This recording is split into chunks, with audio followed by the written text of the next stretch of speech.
অন্যকে কাঁদিয়ে কেউ কতদিন ভালো থাকে? হয়তো কিছুদিন। হয়তো সবাই দেখে ভাববে তুমি খুব শক্ত, তুমি খুব সফল।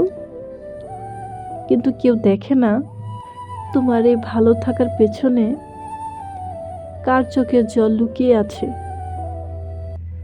জীবনটা খুবই অদ্ভুত। এখানে কেউ কাউকে আঘাত দিয়ে নিজেকে বাঁচাতে চায়, কেউ আবার চুপচাপ সহ্য করে নিজেকেই হারিয়ে ফেলে। একটা কথা মনে রেখো, অন্যের চোখের জল কখনোই মাটিতে পড়ে না। ওগুলো জমে থাকে, হিসাব হয়ে থাকে।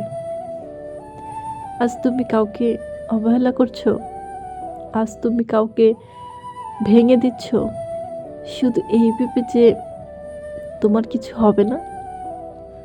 কিন্তু জীবন খুব ধৈর্যশীল। সে সঙ্গে সঙ্গে শাস্তি দেয় না, সে অপেক্ষা করে ঠিক সেই সময়টার জন্যে, যেদিন তুমি নিজেই একটু সহানুভূতি খুঁজবে, একটু ভালোবাসা চাইবে আর পাবে না। সবচেয়ে বড় শিক্ষা জানো কোথায়? যেদিন তুমি বুঝবে যাকে কাঁদিয়েছিলে সে আজ শক্ত হয়ে গেছে, আর তুমি একাই দাঁড়িয়ে আছো।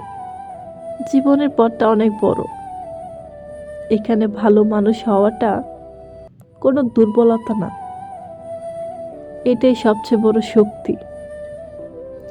তাই কাউকে কাঁদিও না, কারণ আজ তুমি ভালো থাকলেও আগামীকালটা কারো চোখের জলের উপর ভর করে থাকে না।